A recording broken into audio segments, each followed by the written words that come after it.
In 1985, a group of hikers were making their way down a trail in this big... Forests?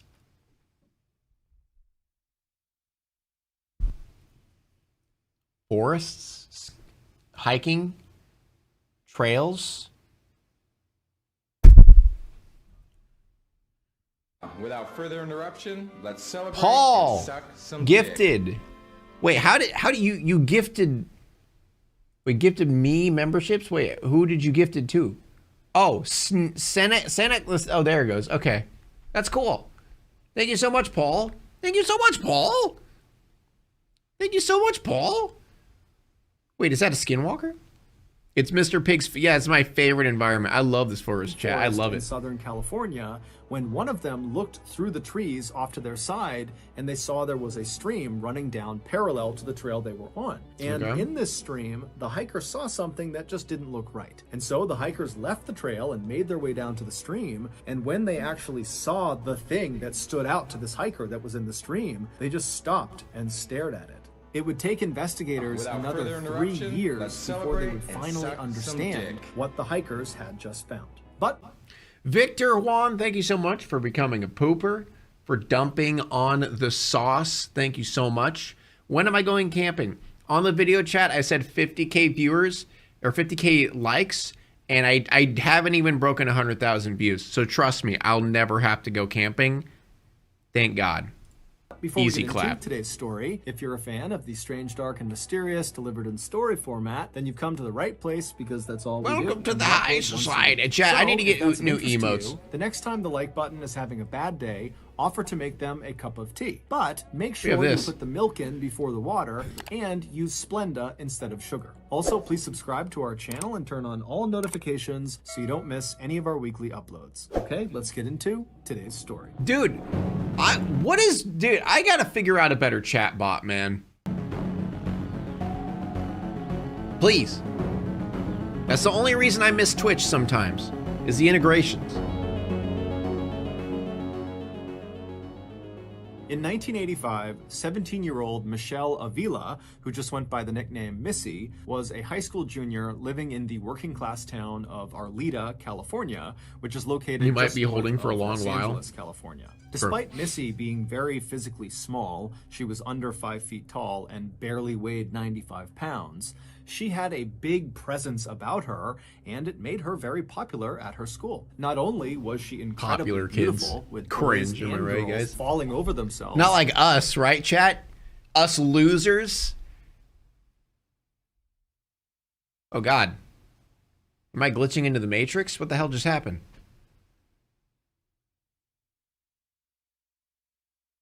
I just glitched into the Matrix there for a second. Yeah, but us losers in the chat? Imagine being popular. Cringe. Couldn't be me. Couldn't be me. To try to win her affection, but also Missy was just very kind and gentle and didn't seem to take herself very seriously. But life for Missy was not all perfect. A year earlier, during her sophomore year, a nasty rumor had been spread around Missy's high school that Missy had apparently been sleeping with all of these boys who were in established relationships with girls in the school. Classic high school. This rumor was a total lie. By the time the rumor reached the girlfriends of these boys that Missy had apparently slept with, these girls believed it. And so to get their revenge on Missy, one day after school when she had walked outside, this group of girls ganged up on her and beat her really, really badly.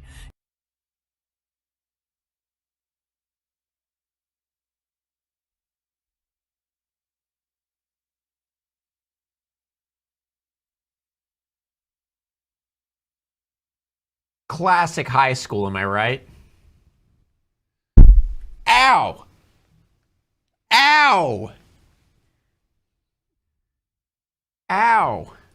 In fact, the beating was so severe that when Missy came home, her family immediately pressed charges on the girl that seemed to kind of lead the attack. Her name was Sonia Bond. But despite Missy and her family immediately filing these charges, the case dragged for months and months and months. But finally, by October 1st, 1985, so at the beginning of Missy's junior year, Missy was within a week of actually going to court and taking the stand and testifying against Sonia. And while Missy was certainly nervous about going to court and testifying, she knew deep down she was making... He should have just fought back. Didn't he say that it was a group? It was like a group of girls, and she's like under 5 foot. Just fight back. Just be stronger than them. Don't be a pussy. The right decision. On October 1st, so a week before Missy is set to testify, Missy came home from school and she told her mom that she had plans that afternoon to go hang out with her friends. This was fairly routine for Missy, who had a big circle of friends, and so her mother, Irene, told her that was totally fine, but you gotta be home by 6 p.m. Missy agreed, and then just a couple of minutes later, a 17-year-old girl named Laura Doyle, who was very close with Missy, she pulled up outside. He does not look just like her as an adult?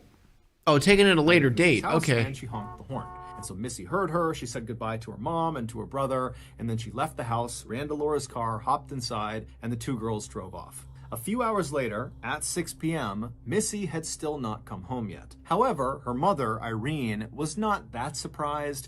Missy was not really a troublemaker, but she really liked staying out with her friends, and so it wasn't that uncommon for her to stay out past curfew and then come home and ask for forgiveness, or she would stay out past curfew and then she would call her mother and ask for more time. And shortly after That's a 6 rough p.m., 17-year-old. the phone rang inside of Missy's house. And so Irene, she hears the phone ringing and she's expecting it to be her daughter. And so she walks over, she picks the phone up and says, "Hello," but it's not her daughter. It's another young girl's voice. It's Laura's voice, the girl who had picked Missy up after school to go hang out with friends. And before Irene could ask Laura why she was calling, Laura kind of awkwardly asked Irene, "Hey, is Missy home?" And Irene would say, "Laura, she left with you. Isn't she with you?" "No, she's not here. She's running late. Why? What's going on?" After Irene said this, Laura began to panic, and then she proceeded to tell Irene what happened that afternoon while she was out with her daughter. She said after she picked Missy up, the two of them just kind of drove around town, which they did all the time,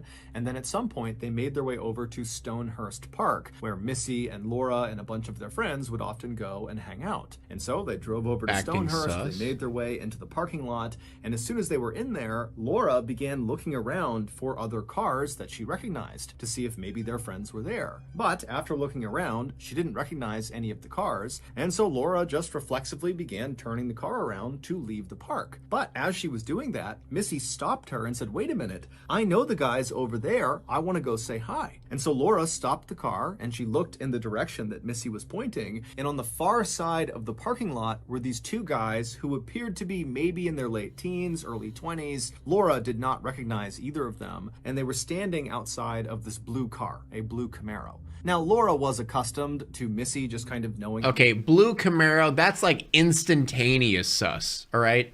Any doucher with a blue Camaro, never trust him.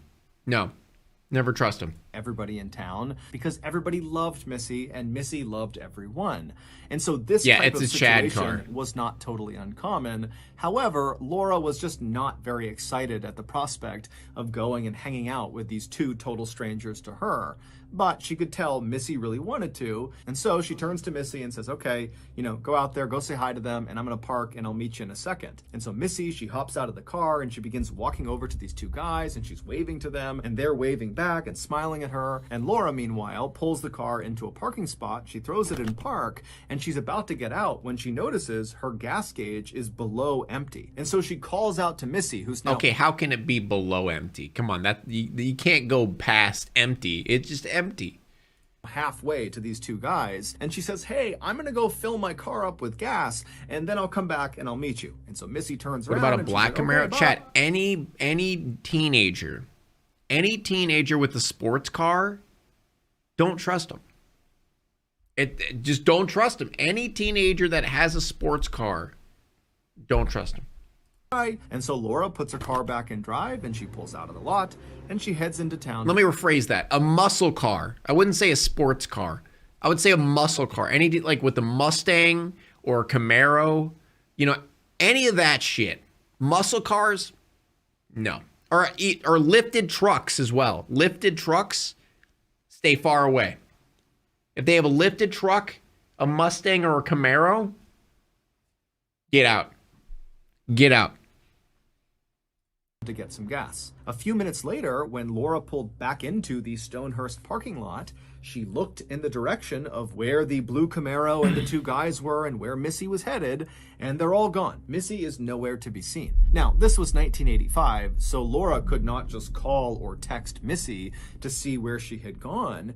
And so instead, Laura just sat in the parking lot looking at the vacant spot where the blue car had been, kind of going over in her mind what she should do. And eventually, she told herself that, you know what, Missy was a big girl, she can handle herself, she knew those guys, I'm sure everything is just fine, and those guys will drop her off at her house when she needs to go home. And so even though Laura is telling herself this, she would leave the Stonehurst parking lot and spend a while just kind of driving around town looking for Missy and looking for this blue Camaro and these two. My neighbor has a Chad car and it always sounded like it's about to explode. Is he one of those guys that doesn't actually know anything about cars, so he just takes off the muffler so it just goes every time he revs it up, and then he's sitting in the car, he's like, God, I bet everyone thinks I'm so fucking cool.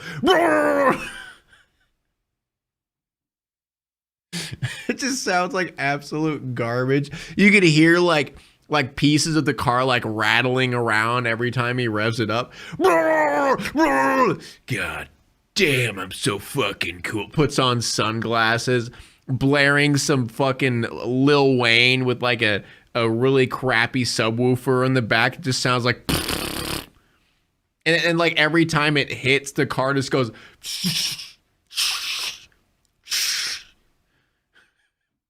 oh my God, he's so cool. He's so cool. Guys, and after finding none of them, she would head home. And then, right after 6 p.m., Laura picked up the phone and she called Missy's house because she knew Missy's curfew was 6 p.m. and so she should be home by now. But of course, when Missy's mother, Irene, picked up the phone, Laura would learn Missy had not come home. And so Irene and Laura are immediately really worried about Missy, but not to the point where either of them think they should involve the police. Instead, Laura and Irene would spend the next couple of hours after that 6 p.m. phone call calling everybody they could think of that might know where Missy was. And when that yielded no results, Laura and Irene actually met up. Why are you lying to yourself? The person who does that is you. I will admit, I had, no joke, I had a car. It was like an 80, was it 85 or 1985 or 1995? I think it was a 1995 Nissan Sentra. Literally a metal box. And I think the speed topped out at 65. And the muffler had a huge hole in it. So every time I got up to like 60, like it sounds really loud and the entire car is just shaking. But no, I never had a good car ever. I literally had a 95 Sentra that I'm pretty certain if I wrecked it, I would die. Yeah.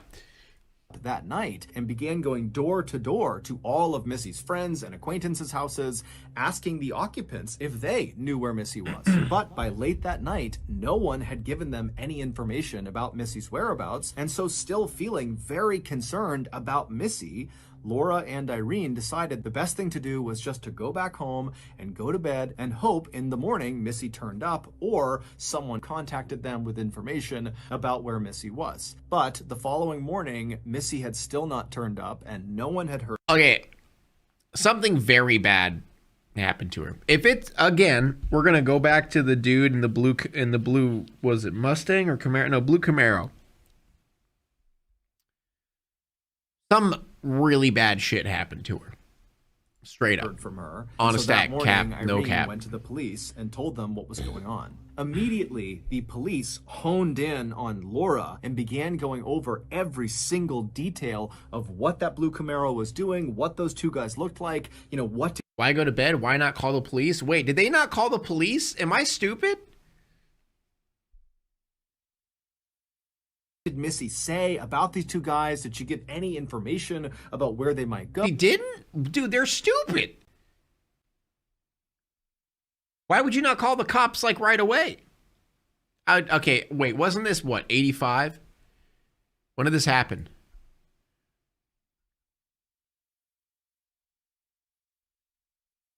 This probably happened a long time ago. That's probably why. Or who these guys were.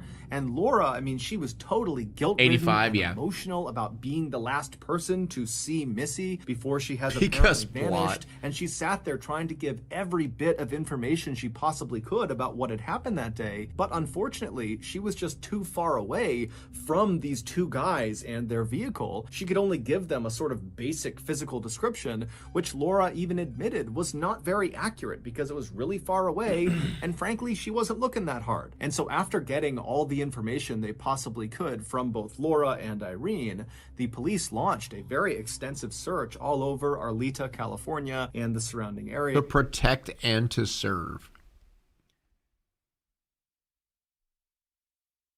Sure you guys live by that motto? And while they were doing that, Irene and other members of Missy's family, along with Laura and other close friends of Missy's, began their own search. But after a couple of days, neither the professional search nor the amateur search had turned up any new information about Missy's whereabouts or the whereabouts of those two guys and their blue Camaro. But then on October 4th, just 3 days after Missy went missing, Missy would be found. However, it would take investigators another 3 years to finally make sense of what actually happened to her.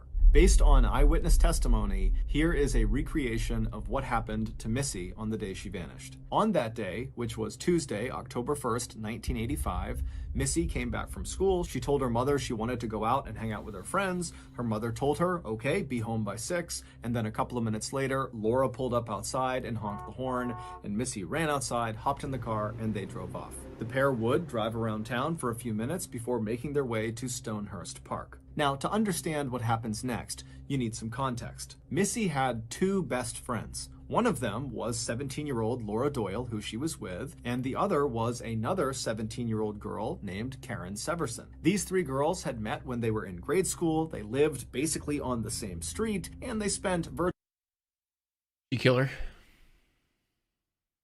virtually every second of every day together. 3 years? However, classic. A month earlier in September, it's the 80s, the chat. trio had a falling out because protect and earlier, get this bread. Another rumor about Missy sleeping with boys who had girlfriends began circulating around the school, except this time the girlfriends in the rumor were Laura and Karen. Now, of course, Laura and Karen were well aware of the fact that a year earlier, Missy had been accused of something similar. And dude, that's so why are high schoolers so absolutely garbage, man?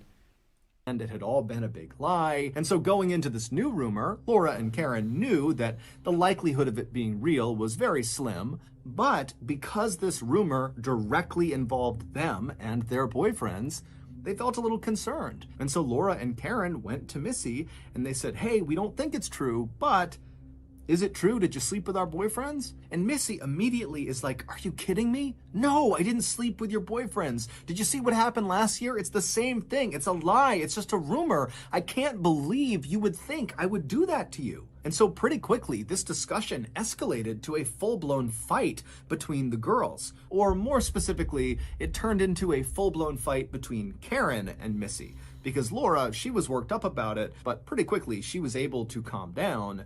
But Karen, she didn't calm down. Because apparently Karen had seen Missy at some point flirting with her boyfriend. And so when this rumor began to circulate, Karen felt like, you know what? It could be true. She might have had sex with my boyfriend. And so eventually, the three girls just stopped fighting. Not because they had reached some sort of compromise, but rather because Missy just tried to turn around and walk away. And when she did, Karen wound up and slapped her across the face. And as soon as that happened, all three girls knew a line had been crossed, and now their decade-long friendship was potentially ruined. Over the next couple of weeks, Missy and Laura were able to come together and patch things up, but Missy and Karen absolute Karen avoid move. Each other. Dude, However, oh my God, it's the original Karen. We found her, chat. After all these years, we've been searching for so long. It's the world's first Karen. However, the distance between them really wore on both of them, and so finally, on the morning of October 1st, Karen would reach out to Missy and she would apologize. And Missy was really touched by this, and before long, Missy and Karen and Laura had made plans for that afternoon to meet up at Stonehurst Park to have a good day together, just like old times. So that afternoon, Laura picks up Missy from her house, and the two of them drive around for a bit before heading over to Stonehurst Park, where they're planning to meet Karen. But when Laura pulls the car into the parking lot, they look around and Karen is not there. And the blue Camaro and those two guys standing around it on the far side of the parking lot, they weren't there either. Because Laura had made up the blue Camaro and those two guys. They never existed. That was all just a big cover-up for what happens next. Yeah, it just got here. A few years ago, I was told that my anger issues were actually tied to something much bigger. I was depressed. But despite agreeing with this telling BetterHelp, since accessible, all hell broke loose. Karen came. So Laura and Missy, they pull into the parking lot at Stonehurst and they park. Can I turn up the volume? No. I can't, but I'll try. This sometimes distorts it, but tell me when it was here. It's been sitting outside for a good 10 minutes. Spot and proceed to wait for Karen. And Karen would show up just a couple of minutes later. But when she showed up, all hell broke loose. Karen came flying into the parking lot. BetterHelp is a scam, chat. He doesn't know, okay? We can't get mad at him. He doesn't know. And came to a screeching stop right up alongside Laura's car. Karen had parked her car so close to Laura's car that Laura literally couldn't open her door without striking Karen's car. And in Karen's car, in the passenger seat, which was closest to Laura's car, was a terrified-looking 17-year-old named Eva Cherambolo, who was friends with all three of the girls. And that day, Karen had apparently asked Eva to come over for dinner, but after picking Eva up, without giving her any explanation, she had flown over to Stonehurst and then came to this screeching stop right next to Laura's car. And so Eva is sitting in the passenger seat looking at Karen and looking over at Laura, and Missy having no idea what's going on, and Karen begins yelling at Eva to roll her window down. And so Eva rolls her window down, and Laura and Missy are looking over in absolute astonishment. And then once the window is down on Eva's side, Karen begins screaming across Eva out the window at the car that Laura and Missy are in. And so Laura and Missy exchange totally confused looks, and then Laura rolls her window down, and suddenly Laura and Missy can hear what Karen is yelling. And Karen is hurling the most vile and horrible insults at Laura, not at Missy. It takes Laura a second to realize what Karen is yelling about, but once she realizes that Karen is just ruthlessly insulting her, Laura just turns and begins hurling insults back at Karen. Dude, I hate teenagers, man. They're so stupid, man. And so the whole time, Laura and Karen are just screaming at each other. Missy and Eva are just sitting in their respective passenger seats, having no clue what's going on. And just as quickly as Karen had arrived and begun screaming at Laura, Karen put her car back in drive and sped right out of the parking lot. And Laura, at this point, is totally incensed and enraged at Karen for some of the things she had said. And so Laura fired up her car, threw it in drive, and before Missy could tell her otherwise, Laura had sped out of the parking lot after Karen. And for the next 45 minutes, Karen and Laura drove like absolute maniacs north of the city up into the mountains, where the whole time they're driving, Karen is swerving side to side, and she's speeding along these desolate roads, and Laura would speed up and get right on her bumper. Dude, this is why maybe they should change the license age to 21, chap. Teenagers are so stupid, dude. Like, they're so dumb. It's crazy how stupid they are. Like she was experiencing this extreme case of road rage. Now, for the first few minutes of this, both Missy and Eva were desperately trying to get their drivers to calm down and just pull over whatever you're fighting about. It's not worth crashing and dying over. But little did Missy or Ava know, there was something much, much bigger going on between Laura and Karen. And so their requests to stop the cars fell on deaf ears. Finally, after this 45-minute white-knuckle insane drive along these mountain roads came to an end when the road they were on kind of funneled them into this dirt parking lot in the middle of this huge forest. And as soon as they reached this parking lot, Karen came to a stop, and Laura narrowly avoided smashing into her and came to a stop right next to her. And as soon as the two cars were stopped, both drivers hopped out and were immediately in each other's faces, shoving each other, screaming at each other, just continuing this awful fight. Eva just stayed in the passenger seat and did nothing. She was just hoping that whatever was going on would eventually end and they could leave. But Missy, she's looking out there at her two best friends who seem like they're about to kill each other. And so Missy decides she's gonna get out. Okay. She's gonna get in the middle of them fighting. Then she's gonna fall off the cliff and die. I'm calling it right now. Out and try to separate them. And so she begins to open her car door, and the second she does, both Karen and Laura, who were maybe 5 or 6 feet away from her car door, they both immediately stop fighting. It was like a switch had been thrown, and whatever was going on had come to a complete and total stop. And at the same time they have suddenly stopped fighting, both girls simultaneously turn and look at Missy. And before Missy could say or do anything, Karen and Laura ran over and positioned themselves right outside of Missy. Shadow, can I eat my sandwich? Can I eat my sandwich, please? Huh? Come on. Missy's door, so Missy could no longer. Okay, so it was a whole ploy. Is that what it is? Is it a whole ploy where they planned this fight to get her out to a specific area to kill her? The door, and Missy could not get out of the car. She was totally trapped. And as soon as Karen was in position right outside of the car, Karen kind of got down and got right in Missy's face, and with a very menacing and hissing voice, she looks at Missy and says, "You know, this whole thing was a joke. Me and Laura, we weren't actually fighting. We're not mad at each other, but we are mad at someone.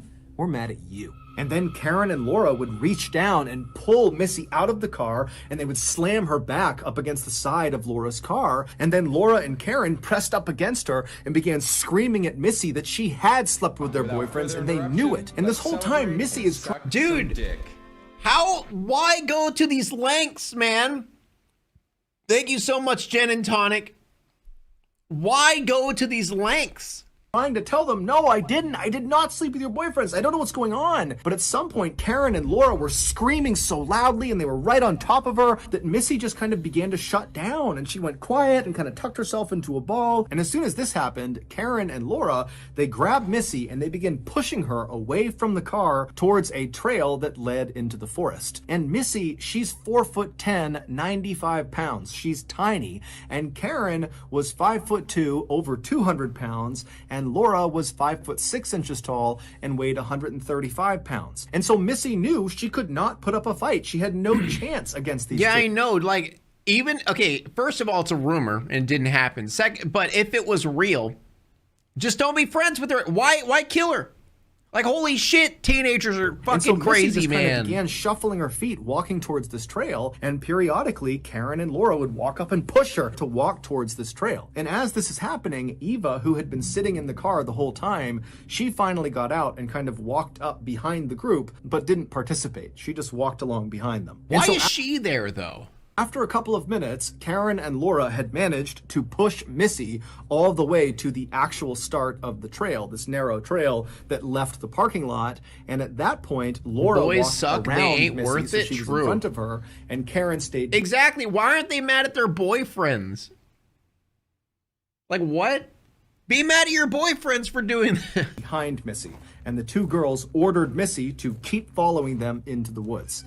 And Missy did not put up a fight. She just put her head down and continued walking along the trail behind Laura, with Karen behind her, periodically pushing her. And then several steps behind Karen was Eva, who just continued to do nothing. After the girls had walked for a little while on this trail and were out of sight of the parking lot, Laura came to an abrupt stop and she turned around to face Missy. And by this point, Missy was genuinely terrified. She was crying, she had her head down, and she was just hoping that her captors were going to let her go. But once they stopped and Missy looked up at Laura, Laura wound up and decked Missy right in the face. And as soon as she hit Missy, Karen immediately jumped in. And before long, Missy was on the ground getting punched and kicked and stomped on by Laura and Karen. And again, Eva... So the Chads had nothing to do with it. Just stood there watching. It wasn't the Camaro, Chad. I was wrong. It wasn't the Camaro. Eventually, Laura and Karen would stop beating Missy, and at that point, Laura would pull out a knife, and she would reach down and she would grab Missy's hair, and she began hacking it off. Missy was not a vain person, but she loved... All right, 1 second. I'm going to put Shadow up. He's getting a little bit too much. Loved her hair. It had to be perfect anywhere she went. It was her prized possession, and Laura and Karen knew it. And so Laura, she begins hacking off the hair with her knife, and Karen, who wanted to get involved but didn't have a knife, just began grabbing Missy's hair and ripping it out with her fists. Jesus Finally, Christ. after much of Missy's hair had been hacked off of her head, Laura and Karen stopped and just stood up and looked down at Missy, who was now in the fetal position just crying to herself. But Laura and Karen were not done. At this point, they got out restraints and they tied Missy's hands behind her back and they gagged her mouth. And again, Eva did nothing. Once Missy was completely restrained, what the fuck? Laura got up and began walking towards a nearby stream that was about 10 feet away from them down a hill. And so Laura gets down to the stream, she wades in about halfway where the water comes up about 8 inches on her leg, and then she turns around and she looks up the hill at Missy and Karen and Eva, who's off to the side. And Laura, while staring directly at Missy, she reaches down and begins running her fingers through the water and says to Missy, "Why don't you come down and get in the water with me?" When Missy didn't move, Karen, who was standing next to her, hauled her up and then pushed her down the hill. And Missy doesn't have the ability to brace her fall because her hands are bound, and so she slams down on her face and she rolls down to the edge of the water, and there she stops. And before Missy can get up, Karen and Laura had descended on her, they'd grabbed her by the shoulders, and they began dragging her out into the water. And so Eva, who's watching this happen, again does nothing, and just turns around and begins running down the trail back towards the cars. When she gets to the cars, she discovers they are both locked, so she can't go anywhere, and she was too far away from anywhere to walk, and so her only choice was just to go back down the trail. Again, why is Eva there? I don't get it. What is all of this, man? Teens are fucking crazy. To where her friends were. And so Eva goes back to this trail and she begins walking in the direction of the stream. And as she's walking, before she can see any of the girls, she hears a terrifying, blood-curdling scream coming from somewhere deep in the forest. And Eva was so terrified that she stopped where she was, she turned around, and she ran back to the cars. Eva would sit down on the ground between the two cars and she would begin to rock back and forth. After nearly an hour of doing that, Karen and Laura I would have fucking ran. Suddenly emerged from the trailhead, soaking wet and laughing. Missy was not with them. After Ava had turned around and run away from the stream to go back to the cars the first time, Laura and Karen had grabbed Missy, dragged her into the water, and laid her on her stomach in the 8 inches of water. And so Missy is trying desperately to keep her head out of the water, but Laura comes around and grabs her legs and presses them into the water, and then Karen comes around and grabs the back of Missy's head and forces her head down into the water. Missy would start fighting for her life, trying to wriggle her way out of the water, and at some point she would manage to get out from under their grasp, and as soon as her head cleared the water, she took in a big breath and then let out that piercing, horrifying scream that Ava heard as she was walking back down the trail, which scared her and caused her to run away again. It's a good thing Mr. Ballin was here to witness this, or we might not know what happened.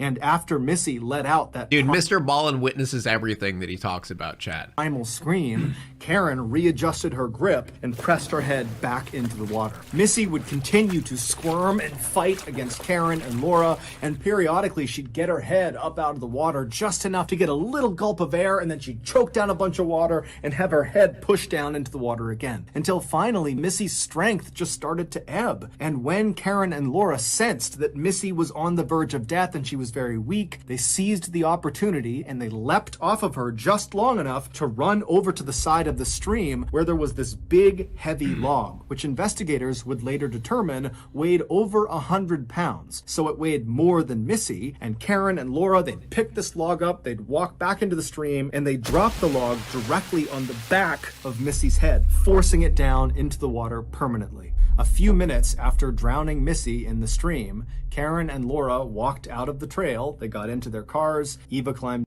Okay, I'm not gonna lie here.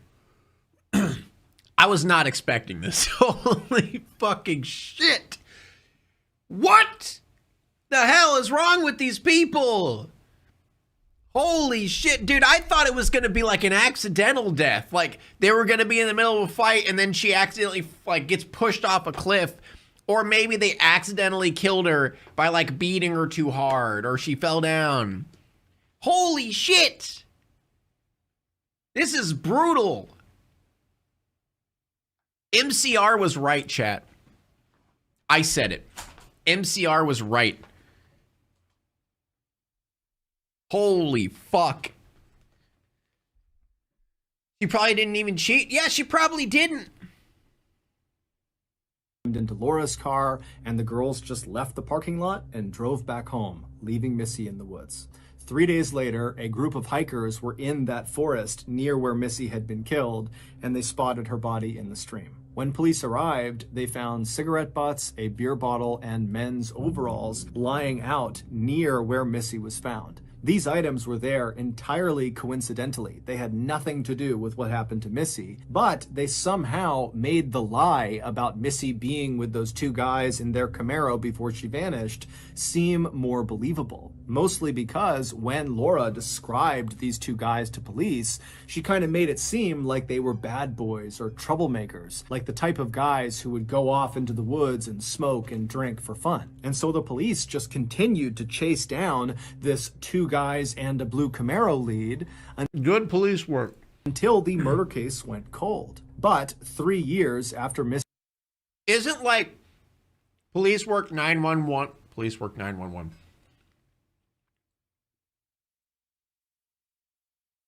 Police work 101 is the first suspect is the last person who saw her. Is that not just basic investigative work? Like, am I wrong? Like, shouldn't that be the thing? It's like it's always the last person who saw them is the first suspect. However, they just said, whatever. Missy was murdered, Eva, who had been threatened by Karen and Laura never to say a word about what she knew, finally came forward to police and told them that Karen and Laura had killed Missy. When Karen, Laura, and Missy became teenagers, Missy really blossomed into this beautiful young woman who everybody seemed to adore. Meanwhile, Laura and Karen had the... They look like toads, man. I'm gonna say it. They look like toads. They're toad people. opposite experience. They Yo, felt Marshall. awkward in their bodies and felt like no one really liked them. Marshall. And so in Thank time, you. they became very jealous of Missy, and that jealousy turned into Without resentment, further and interruption, that let's resentment celebrate turned and suck into some hatred. dick. And so in 1984, it was Karen and Laura who started that rumor about Missy sleeping with all these boys who... It was them all. What? Wait. Yo. Yo. What? Huh? Huh? Huh? Huh? Yo. Holy shit.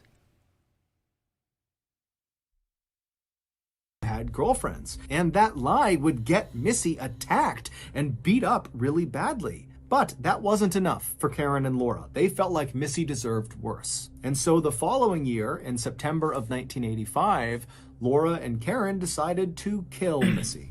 Wait, so then why did they kill her? Because she was more attractive than them. That's why. Holy shit. What is wrong with humans, man? What is wrong with people? Oh. Their plan began with spreading another rumor about Missy, about how she was sleeping around with boys with girlfriends, except this time the girlfriends in this rumor would be Laura and Karen. They did this knowing this rumor would start a fight between the three of them, and they knew that Missy just would not be able to be mad at her friends. She would want to make up with them. And so Karen and Laura, they start this rumor. It does cause a big blowout fight between the three of them. But then after this fight, Laura very intentionally makes up with Missy and kind of says, hey, let's make things right again. And so she pretends to be friends with Missy. And then a couple of weeks later, on the morning of October 1st, Karen would contact Missy. She would tell her how sorry she was. And she asked her, hey, do you want to get together today, all three of us, just like old times? And Missy fell right into their trap because she was so excited at the prospect of getting to spend time with her two best friends who she really did love. And so she quickly agreed to meet up with them. And so Laura and Missy, they arrive in the parking lot of Stonehurst Park, and then Karen comes flying in, and there's this huge fight, and there's this 45-minute drive up into the mountains where they reach this parking lot, and Karen and Laura are fighting with each other, and Missy has no idea what's going on, and then all of a sudden, the fighting stops. Because the fighting wasn't real. It was How do you say too soon, bro? This was in 1985. all rehearsed. Laura and Karen had done that in order to throw Missy off guard and to get her up into this forest up in the mountains where they could kill her. It's unclear why Laura and Karen brought Eva along, but most likely she was brought along as a decoy. Why are why are people who's saying stuff about saying that this is a woman? Who said every woman? I think they're being ironic, but still, yeah, I said every woman murders someone. Whatever, I'll give him a no, you get a timeout anyway. Yeah, I know you said you were just kidding. I know you were kidding. That's the sad part. I know you're kidding. I did it anyway. You want to know why? Because I have the power to do that. I can do whatever I want. That might have been, Chad, I think that was a Tate. Was that a classic Tate W? Was that a classic Tate W right there? As well. After Missy's body was found and the police were on this mad hunt to find these two guys and the blue Camaro, Karen actually moved in to Missy's family's home. She told them she just wanted to offer support during this really difficult time, but in reality, she just wanted to keep close tabs on the investigation, and any chance she got, she wanted to make sure she threw police and Missy's family off of her and Laura's trail. And so for months, Karen slept in Missy's bed. She ate at the same dinner table where Missy would eat with Missy's family, and Karen would spend hours out in the car with Missy's mother, Irene, and other absolute fucking psychopath members of Missy's family, driving around looking for clues about where Missy could have gone or who really was responsible for Missy's death. When the truth finally came out 3 years later that Karen and Laura had been the ones who killed Missy, Missy's family could not believe that their daughter's killer was literally living with them the whole time. Dude, put them in the ring, man. Mom versus Karen. Just boom. Like, just, oh, you know what I mean? Fuck. Destroy her. Just come on. Like, the mom deserves a few. Come on, man. The mom has to deserve a few of those. Ultimately, Laura and Karen would be found guilty of killing Missy, and they would each be sentenced to 15 years to life in prison. Karen Severson was paroled in December of 2011, and Laura Doyle was paroled a year later in December of 2012. Oh! What? They walk among us? They walk among us? What? Bro.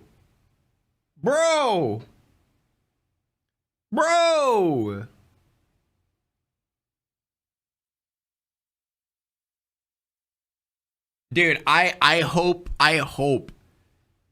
something bad happens to him. I hope everything that could be bad happens to them. What is this shit? They literally tortured someone Like, literally not just in their death, but they tortured them throughout school, making their life a living hell, then kills her in the most horrific way. 15 years. Wait, how many years is that? 15, 2012, 20, 27. 27 years. 27 years. Come on. You'll like the show The Killing? What show was that? The aunt was living with the family knowing she killed the daughter. Wait, did I watch some? Wait, oh yeah. Oh yeah, okay, I remember that.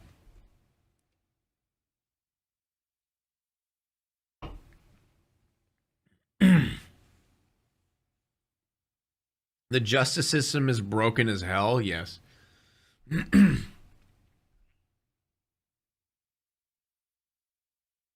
God, that's so fucked, man.